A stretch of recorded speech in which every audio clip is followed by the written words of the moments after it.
we can't hear their voice. So I just want to get a definitive answer again on if there is clear evidence. Who is at fault? Who's in charge of that final decision? Maybe let them answer it. You picked up his question? Yeah. It looks like Stacey also wants to contribute. Is that right? Yeah. So it won't be back and forth, but I think you'll get two. Chair Donnelly is right, but the demand for safety improvements is greater than what you've given us budget for, and it's greater than what the government's given us budget for. So we have to naturally prioritise, whether we like it or not. And so the process I've outlined is how we prioritise. We need willing communities. We're not in a position, unless there's a really acute safety risk, and I mean, that's difficult, isn't it? But we've agreed with you that we will build consensus for change, okay? And that is a really important principle, and it sits alongside and maybe in competition with doing the greatest priority. But if I don't have consensus from that community to do that, your challenge to me is we should be forcing it in, and I'm asking you in return then, are you willing to require that of us and those communities?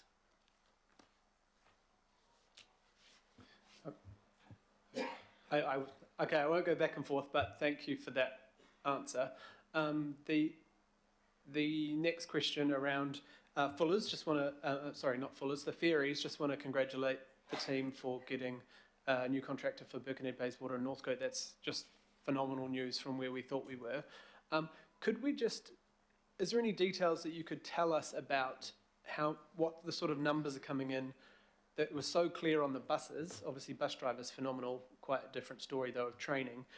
We're going on this training process the next while with new skippers. What are the sort of numbers coming through? Are you confident we're getting those numbers? You know, it's something Chris and I have been working on for about 2 years now with your teams, and it's exciting to see it happening. Obviously huge disruption for our communities, but are we getting there? Are we seeing the numbers rise? I just don't have a clear, we're not getting the data on, is it 5, is it 10, is it 1 of the skippers and crew needed to get back those pre-COVID frequencies? Yeah, absolutely. I mean, the skippers number is still way down, and that's largely due to the training requirement. The only way to, what I'd call bounce on that, is to actually bring in people internationally or returning Kiwis and make it attractive. So you would have noticed recently there was an announcement in terms of terms and conditions, particularly wages for skippers, deckhands, etc. It substantially sort of changed the attractiveness of the vocation. That was deliberate. It gives the operators a bit more parity with international markets, which is important to be able to attract and retain, you know, ferry staff here. I do know they have a number of internationals being trained right now. From memory, that's three skippers. There's definitely more. They have no problem coming in the bottom end and training people up as deckhands and then progressing them, but it's that top, the ones that can do it now. There's such a stringent safety requirement, and for really, really good reason. These are big boats, and they need that. The other thing is the way the network works right now, and this goes to the prior conversation, is that we have a whole lot of various fleets of different shapes and sizes and types. So there's no standardisation.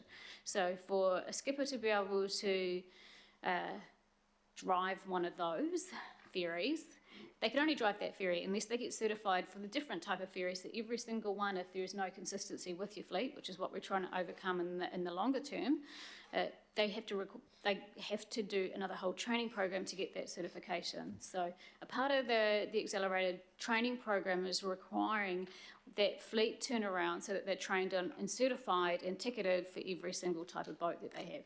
Yeah. Cool, thank you. And I know it takes 3 to 5 years, so I was just asking mostly about the immigration. So we're talking about 3 with more on their way. I mean, I think it's that's about 25% of the whole, so that's kind of a start, I guess. Yeah, absolutely. And we will be providing regular updates to that too. We are getting time and motion, sort of hours training each week, reports from Fullers from the 1st of October when that kicks off, and we can report back on how that's tracking here.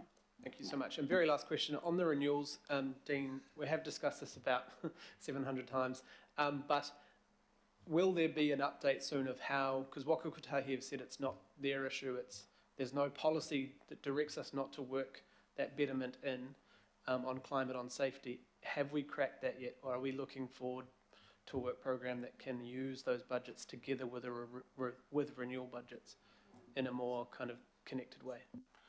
The short answer is yes, we can, but it's all about program alignment. So we cannot use renewals funding from Waka Kotahi to better per se, but we can bring funding from other programs and put it on the back of the renewals. So it's all about alignment of programs. It's all about zipping them up, so Correct. single project. So we can't use renewals program for betterment. Sorry, we can't use renewals funding. I know that. I know that part. Yeah. I just about bringing them together, not about Thank you. Councillor Henderson? Thank you, Chair. A couple from me. Just in terms of the concept of going where the willing are in terms of cycle investment, I actually think there's something to that. Local boards have done or are doing green waste plans that really set out beautiful projects that are cheaper and can make things a lot more safe. How are AT working with local boards to implement these plans?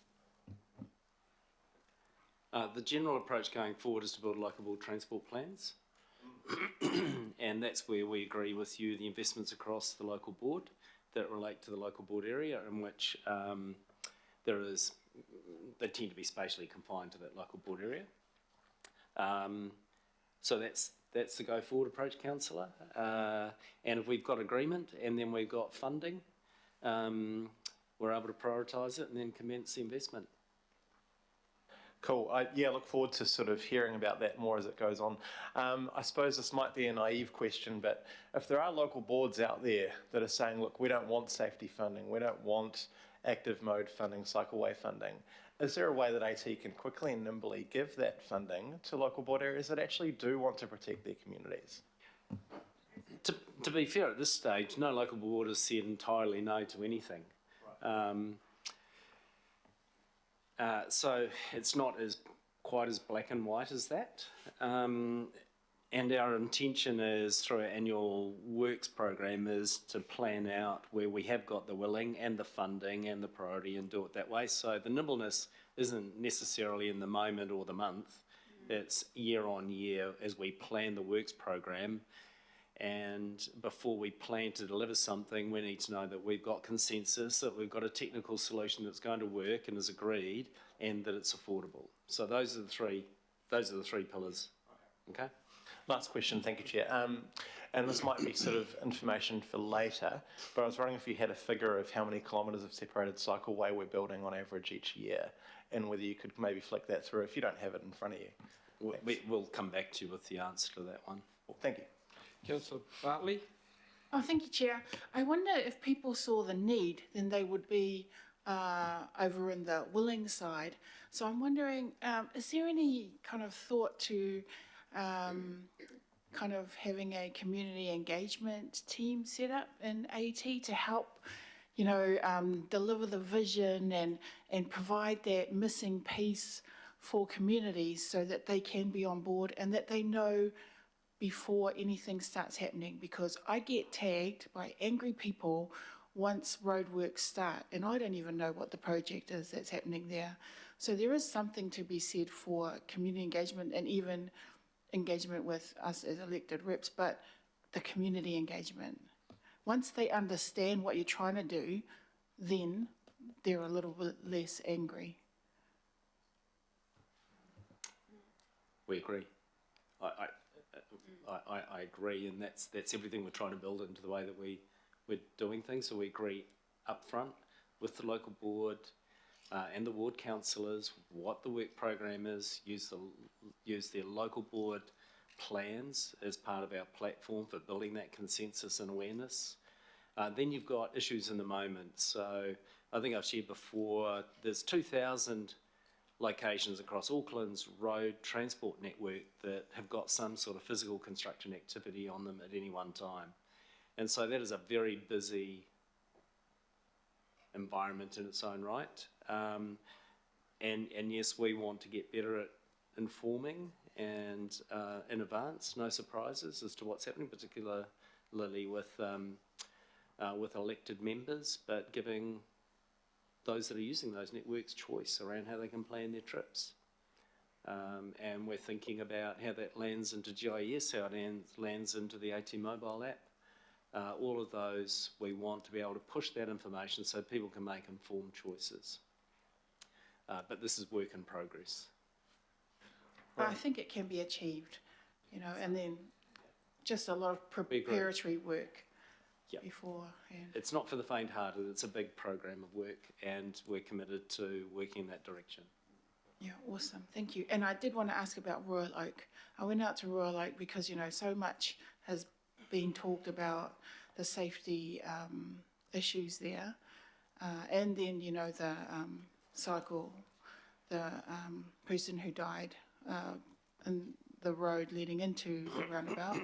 So really, yeah, kind of wanting to see some movement there with Royal Oak. Thank you. Yeah, this is the dreadful circumstance for us. We have so many needs. I would get a letter a week from somebody advising us, and I'm only part of it, telling us about where we've got a safety issue on our networks.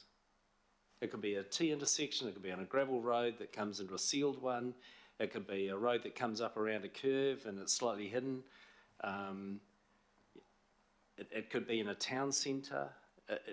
It's across our networks. If you take it seriously, you'll invest more money in it. Okay. You'll get a paper, just to put this in somewhat stark relief, you'll get a discussion on level crossings for our railway networks coming up shortly. How many is it, Mark? Is it 52 level crossings? There's several billions of dollars to get that right. And that's in your gift to make a decision. So when we have the safety discussion, you're going to have it quite deliberately and very soon on level crossings. Okay? And that will be your choice. Either you fund it in whole or part or somewhere in between.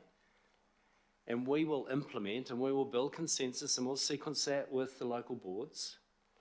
That will be a decision that you will need to make as councillors. So if you take safety seriously, then you'll think seriously about how you're going to fund it. I can't put it any more simply than that.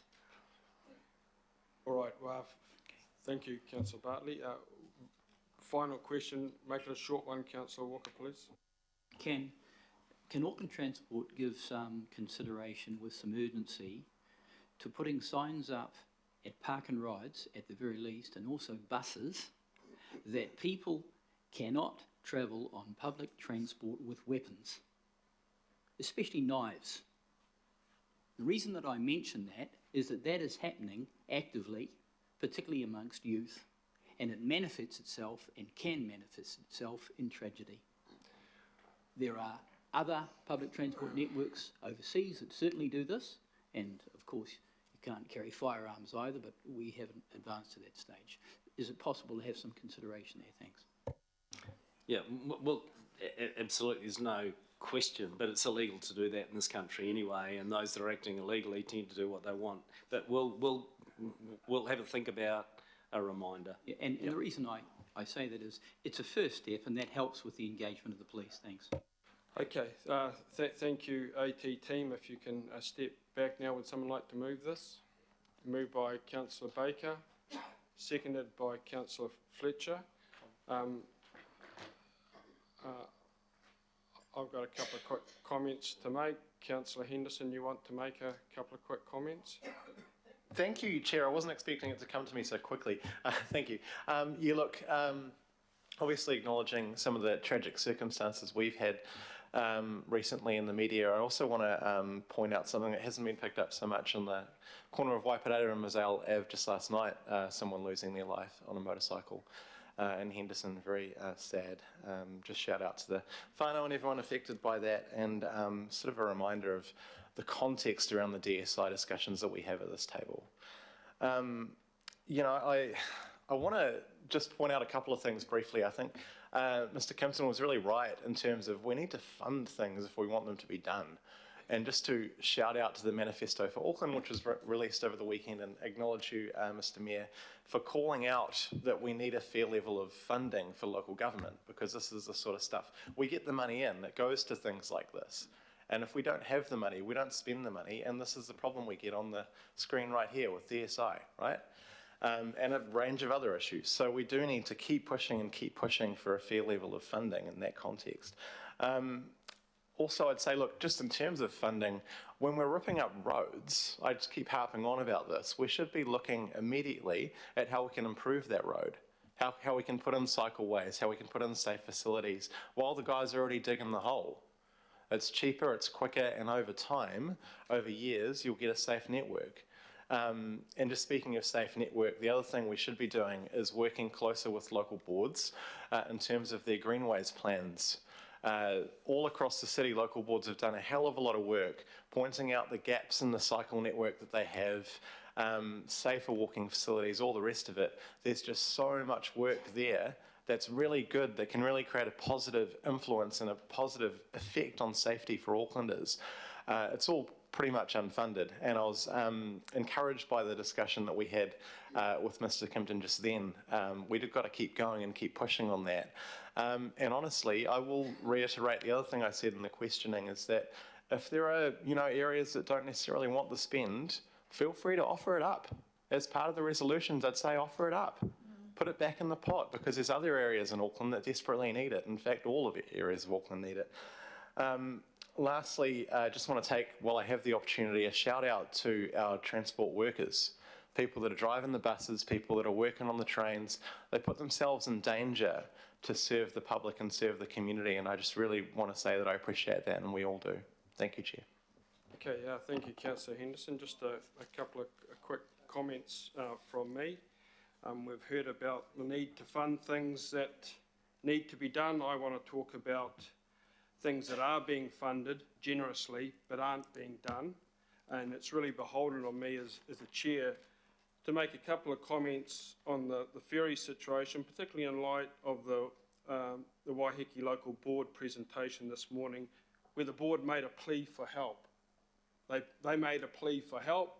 They could just as easily have been joined by another local board, the Hibiscus and Bays Local Board, who were also trying to get in today to make a similar plea with respect to the ferry situation.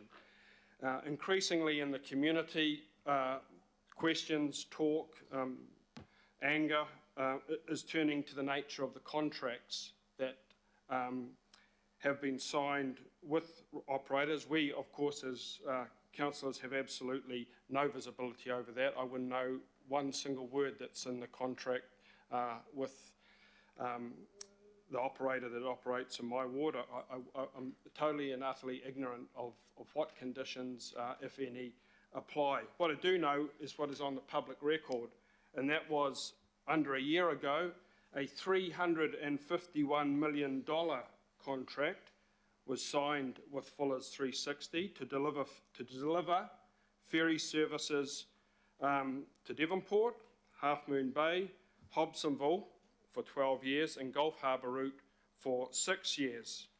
At the time, the then council representative on the Auckland Transport Board, Councillor Lee, said, "The AT deal is very expensive and provides little tangible guarantees for ferry users."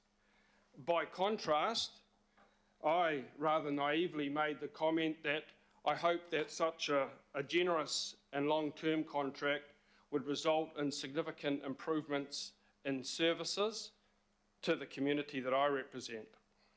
How misguided I was.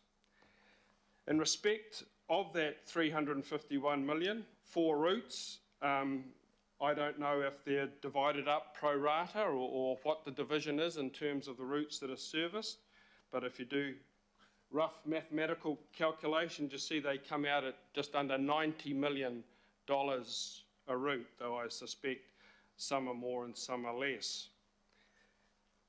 Those payments are for ferry services to be delivered. We heard what Kath Hanley said in respect of the the Waiheke run, and that was, I won't repeat it, but it went to lack of reliability. In fact, she referred to a dysfunctional service, if I'm to quote her words correctly. As far as the one I am familiar with, the Gulf Harbour run, a service that prior to that last contract had a 5 to 6% cancellation rate, has steadily climbed from 10 to 20 to 30. To the last 2 years, it's up over 50% cancellation rate. The ferry turns up once out of the 2 occasions it's programmed for. The solution to that come October 1 is for that cancellation rate of 50% essentially to go to 83%. So they'll be providing 16%, 16% of the contract.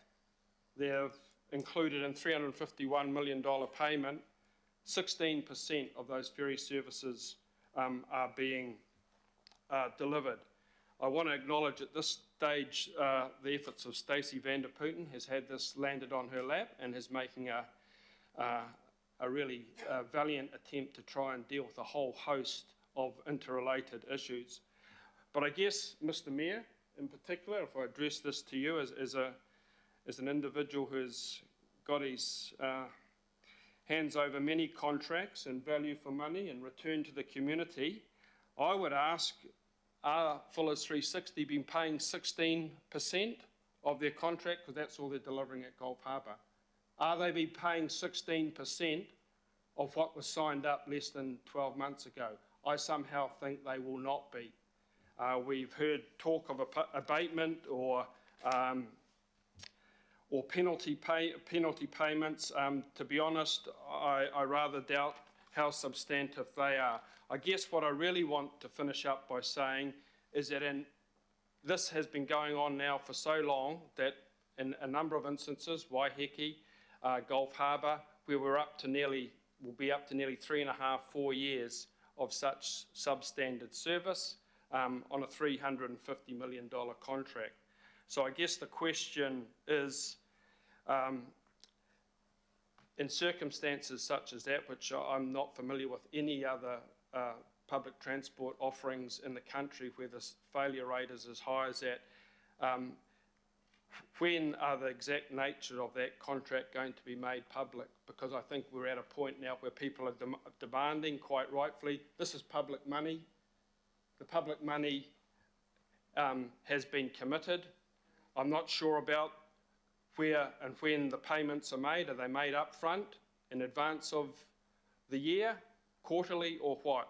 But I think if things have reached the extent to which the public should be entitled to know what are the conditions which they're over $333 billion are being given, and what the response is when those services, by any definition, are being failed to be delivered. Thank you. Councillor Darby.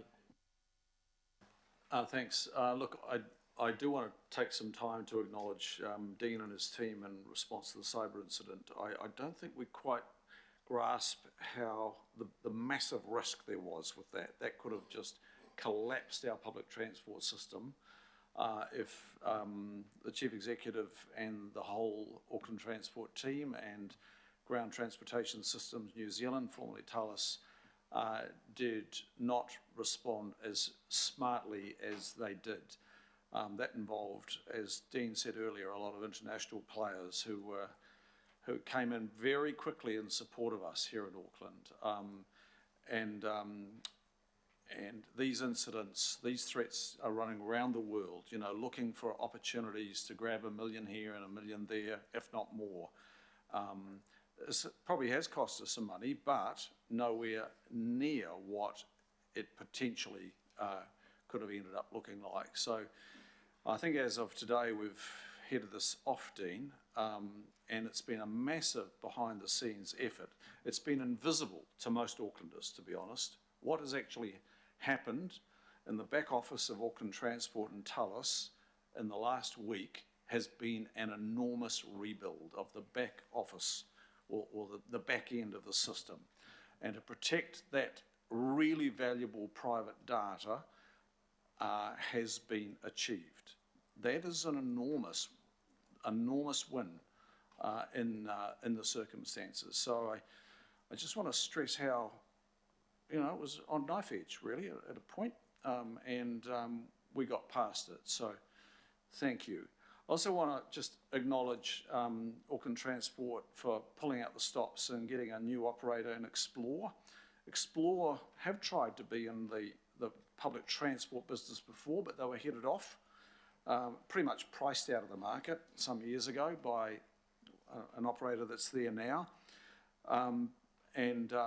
Thanks, Stacey, for cementing the relationship with that provider and drawing them in, showing them the opportunity, but not just showing them this route of Birkenhead, Northcote, Bayswater, but showing them a business for the future that they could grow and be proud of, that dovetails in with their tourism business. And they've got tremendous experience both here in New Zealand, primarily Bay of Islands and Hauraki Gulf, but also in Australia. And they are well resourced. So you need those well resourced, well capitalised companies to come into that market. I think it's important to understand in the ferry game, we're playing a long game here.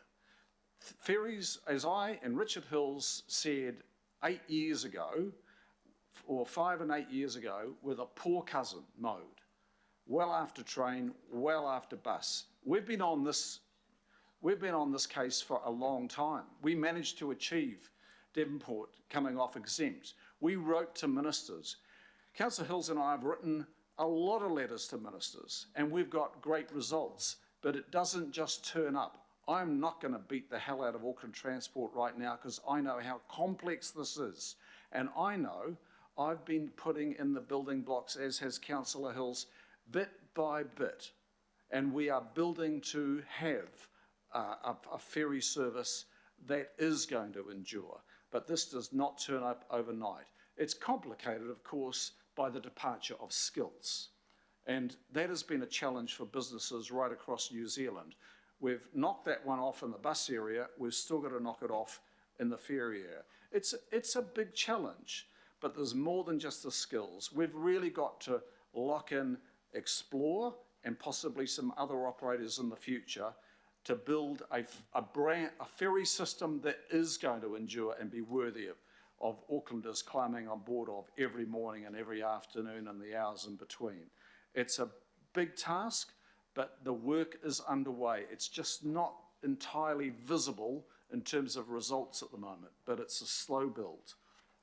And lastly, I am concerned about this question of when Auckland Transport says no, people are dying and being seriously injured here.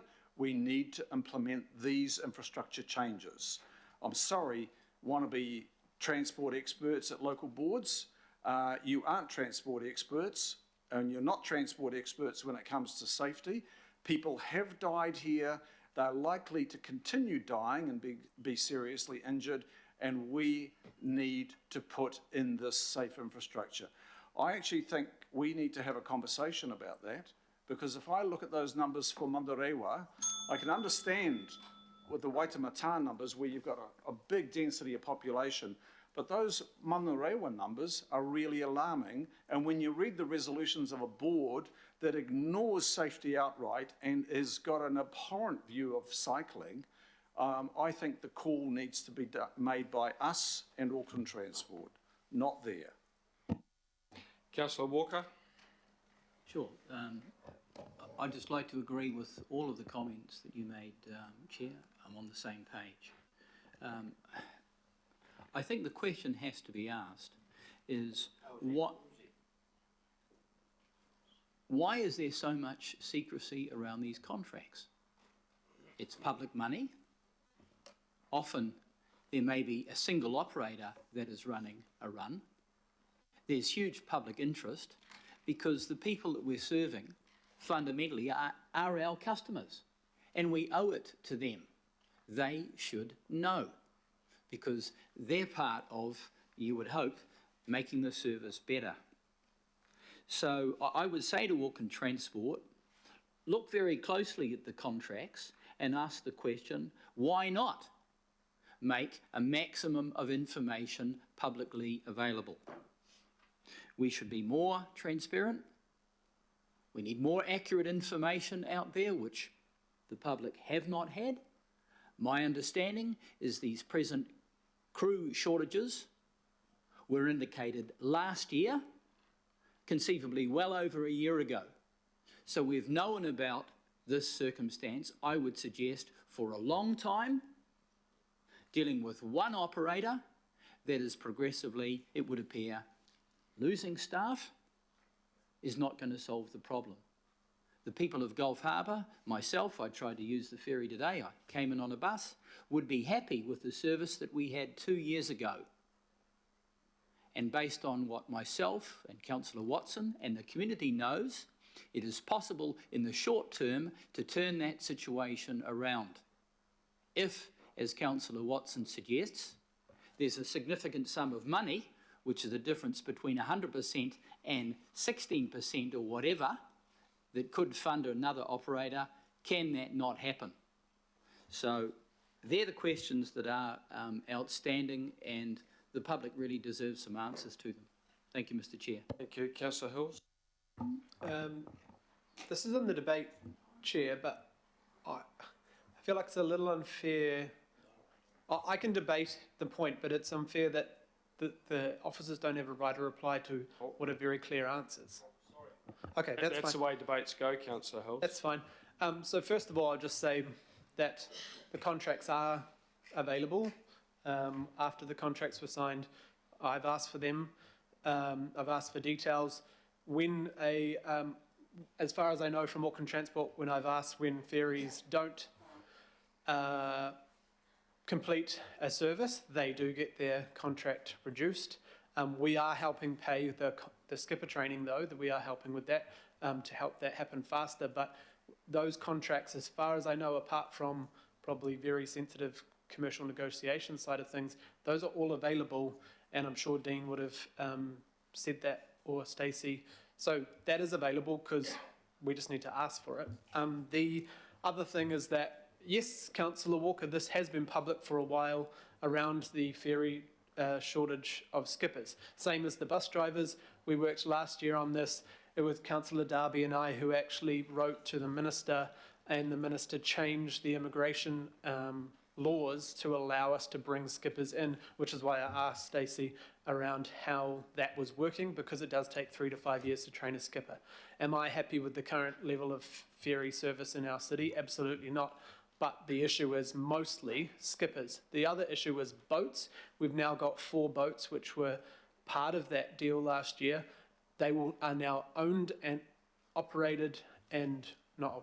owned and maintained by Auckland Transport, and over time those boats, if there are contract issues, will be far easier to give to another operator to take over routes. In the past, operators have approached us but do not have the boats, so never managed to reach the threshold to tender for those routes. So that will add competition.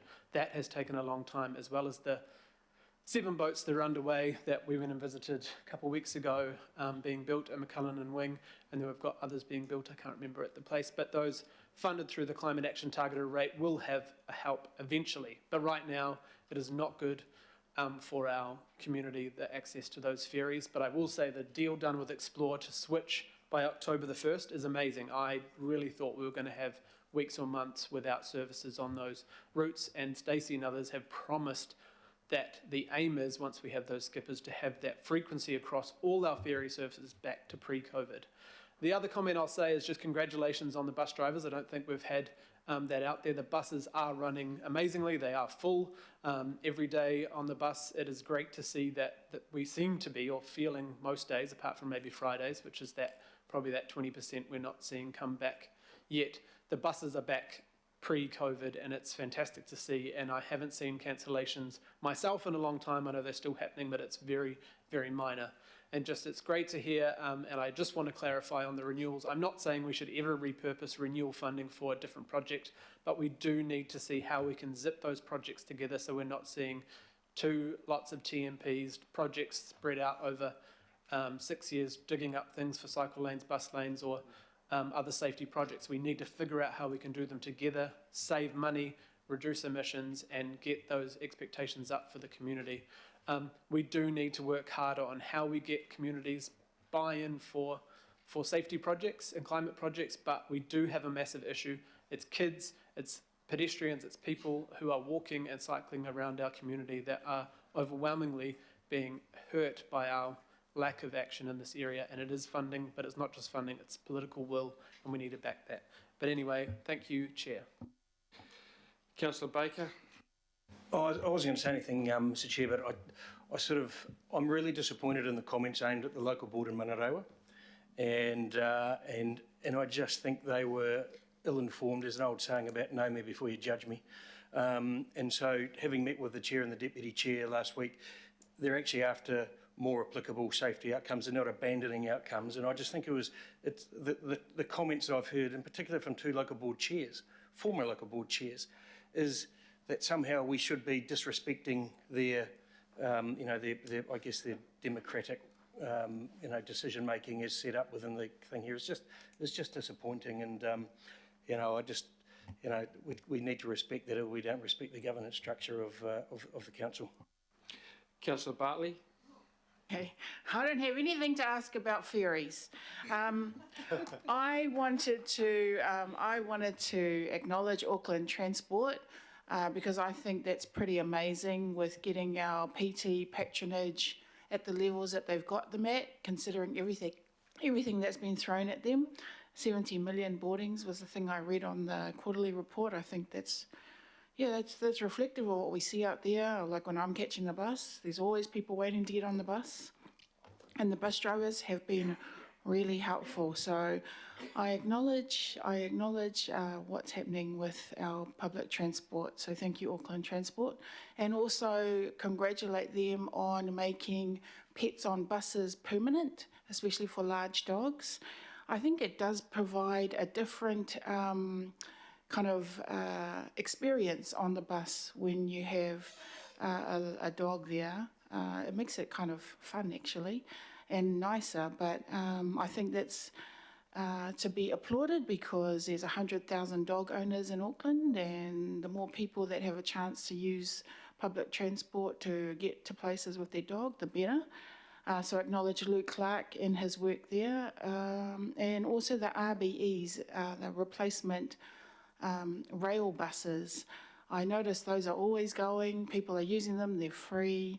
The grace periods that people have been given, especially with the hop card issue, and people who haven't had the chance to top up their card and then get on there, and it's, they don't have the money in their card, and the bus drivers just let them go on. And I think that's really good, actually, to have that consideration, considering the glitch in the system. But I think it's a really good way that people are being treated on public transport. So I just wanted to acknowledge that. I don't have any gripes. I'll leave that for another meeting. Thank you. Councillor Ferry. Thanks. Very quickly, I've been very critical of AT about the bus driver issue at multiple meetings over multiple months, and I thought it was only fair to give them a bouquet that they have resolved it.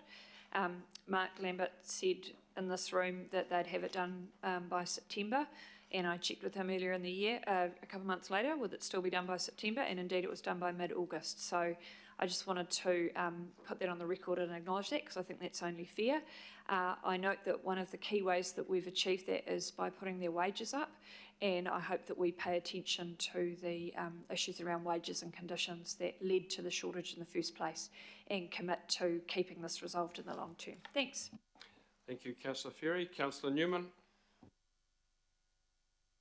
Mr. Chair, I've just got back from the Manarewa Local Board meeting, and I have to say that I think that the comments addressed about the Manarewa Local Board are bloody disgraceful, and I'm appalled at the comments that have been expressed, and I utterly reject them on behalf of that board. And I think that if anybody has a concern about that local board, go down and talk to the board. Don't take a dump via electronic communications. Don't sit in the town hall and have a go. I'm so disappointed I'm not there in the town hall at the moment. But I have sat through a discussion with that local board where they have tried very hard to support the things that are evidence-based in relation to DSI, and the evidence points to the need to address safety problems at the intersections. And I think it is atrocious that they would be attacked because of a misconception by a small group of councillors, unworthy of a joint governance, in my view, if they're going to attack the local board because they disagree with the local board's advocacy. I want to say to you, Mr. Chair, that the problem that the board has at the moment is that there are different funding envelopes that are being offered up, but they haven't been committed to previously for various reasons. And there is a concern about the requirements, the obligations on that board to accept some of the projects as a condition of advancing safety projects funded by Waka Kotahi. That local board doesn't want the concrete separators on 4 local roads. Doesn't mean the local board's resolution today says they want to talk about whether they could have trials with respect to temporary separators for a period of up to 1 to 2 years. That's a point for discussion, and I'm so grateful to Councillor Baker for saying what he said, because it gives a degree of balance and context. And if I may, Mr. Chair, can I just say to Dean that with respect to asset management, please continue the work to fix the potholes. The resealing of those local road networks is the thing that would build social license with our community faster than anything else, because the potholes are the things that people see, it's the potholes are the things that people hit, and that's what needs to be resolved. Thank you, Chair. Councillor Dalton, could you finish this off, please? Oh, well, thank you. Look, I'd like to thank again Stacey for all the work she's putting into DSI, and also well done on the radio after the terrible event at Albany. Stacey, I think you spoke very well and gave the Auckland community comfort that Auckland Transport were going to make sure that they felt safe on the transport network. I have sat down with the chair and the deputy chair of the Manurewa Local Board a few times, not as many as I'd like to, because it's not that easy. Very well aware of the community and what the community requires. Extremely disappointed. These cycleways are to go on existing cycleways. These are long roads in Manurewa. Browns Road has a high school on it and a primary school on it. It has an existing cycleway, but it doesn't have a barrier. What we're saying is that we don't want concrete, well, don't include me in the we, want concrete barriers, because we're not convinced. The board's resolution says they want evidence. They want evidence that the cycle lanes will be used, because they're not used much now. Well, of course they're not used much now. They are unsafe. It's a busy road. The roads that are proposed from the SURF funding from Waka Kotahi as part of a $17 million package has been refused by the local board. They campaigned on not having concrete cycleway barriers. They campaigned on it. Of course they can't do it. They rejected the Climate Action Targeted Rate new cycleway down Mahia Road with concrete barriers because they don't want concrete barriers. So I look at those stats that we looked at before. Manurewa, second from the top for vulnerable users for death and serious injury. Those are pedestrians and cyclists. Concrete barriers protect pedestrians as well. 2 schools, the biggest high school in Manurewa along Browns Road. And the board is looking for other options. They would like separated cycleways out of the road corridor. Now that does not suit everybody. It suits some people, but it's still a risk because of cars backing out. But more than that, it's so unaffordable for us in the short term, you know. Can we just do something to protect our kids? Something that is being offered by government funding to protect our kids? And I am I thank Councillor Darby and Councillor Hills for speaking up, and I don't think it's right to accuse them of not believing in co-governance. They're believing in doing the right thing to protect our children. And everything else from where I sit, and I know, because I know my area well and I know the politics of my area, and this is political at the risk of keeping our children safe. Thank you, Chair. Councillor Fletcher.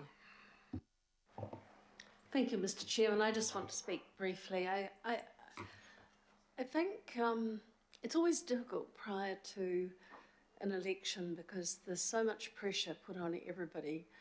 And I want to commend you as we consider the matter of Auckland Transport today for the very careful way in which you've put the agenda together, and that of our executive officer, director in Barry Potter. We have had a really, really thorough examination of transport today, and the conclusion I have come to is that we are so handicapped because of the legislative framework that we're operating from to really deal with the strategic issues as best we could. So I hope that, you know, that the observations that I've made from today are, firstly, that Dean Kimpton and his team are doing the very, very best that they can in some trying circumstances.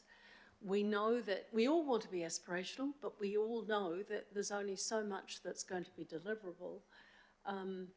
And using the governance structure that we have, you have actually tried today to give us the opportunity to get into some depth on some really challenging issues. I also want to commend you as chair because you are one of the few chairs in this council that doesn't speak that often. You certainly don't speak after all of us have spoken on each individual occasion, as some chairs are wont to do. But the impassioned plea that you gave today is one that certainly I heard.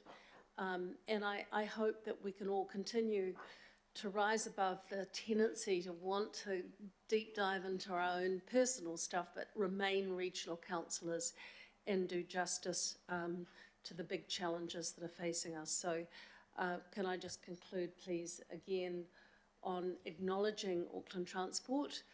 They've been through significant change. These have been incredibly difficult times, and I think that the results that we have recorded today are ones that are admirable, but we've got a long way to go. So thank you. Thank you, Councillor Fletcher, for that gracious acknowledgement, all and sundry there. So it's been moved, it's been seconded. All those in favour? Aye. Against? Okay, carried. We now go to item 16, the public transport zero emission update. Welcome back, Stacey and Mark. And we're going to receive an update on the ambition of AT for its resilient and low emissions transport system.